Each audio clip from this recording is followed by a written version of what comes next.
কাল মুখ্যমন্ত্রী শপথ গ্রহণ করার আগে তোমাদের কাছে একটা খুব বড় সুখবর চলে এলো। কি সুখবর? না, যারা কম্পিটিটিভ লাইনে আছো তাদের জন্য সুখবর। কি সুখবর? যারা ডাব্লিউবিপি এসআই মেন্স দিয়েছো তাদের জন্য এই মে মাসেই রেজাল্ট আসতে চলেছে। কেপিএসআর মেন্স রেজাল্ট আসতে চলেছে এই মে মাসের মধ্যে।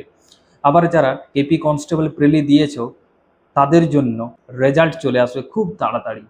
এই মে মাসের মধ্যেই কেপি কনস্টেবল প্রিলির রেজাল্ট দিতে চলেছে এবং জুন মাসের মধ্যেই তোমাদের পিএমটি পিইটির একটা কথা চলছে। আর আরেকটা সবচেয়ে বড় খবর সেটা হচ্ছে যে 50,000-এরও বেশি শূন্য পদ আসতে চলেছে। হ্যাঁ, ঠিকই শুনেছ, 50,000-এরও বেশি শূন্য পদ। কোন কোন ক্ষেত্রে আসতে চলেছে? না, ডাব্লিউবিপি, কেপি, সেটা এসআই বলো, কনস্টেবল বলো, ডাব্লিউবিপি জন্য খুব বড় সুযোগ। এবং এক্সাইজের জন্যও কিন্তু খুব বড় একটা ভ্যাকেন্সি আসতে চলেছে এবং অন্যান্য কম্পিটিটিভ এক্সামের জন্যও কিন্তু ভ্যাকেন্সি আসতে চলেছে।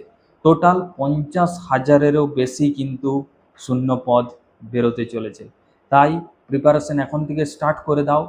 আর যাদের ইংলিশ আছে, যেমন ডাব্লিউবিপি কেপি বলো, ডাব্লিউবিপি এসআই বলো, কেপি এসআই বলো, ঠিক আছে, যাদের ইংলিশ আছে তারা কিন্তু ইংলিশ প্র্যাকটিস করার জন্য বুবাই স্যার একাডেমি চ্যানেলটা এখনই সাবস্ক্রাইব করে নাও।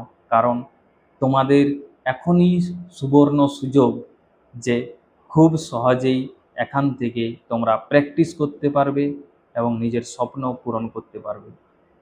তাই বলবো ভিডিওটা প্রচুর পরিমাণে শেয়ার করে দাও, যাতে প্রত্যেকের কাছে এই কথাগুলো পৌঁছে যায় যে তাড়াতাড়ি কিন্তু ভ্যাকেন্সি আসে। এখন থেকে প্রিপারেশন নাও, দেখো নিজের স্বপ্ন খুব তাড়াতাড়ি পূরণ হয়ে যাবে।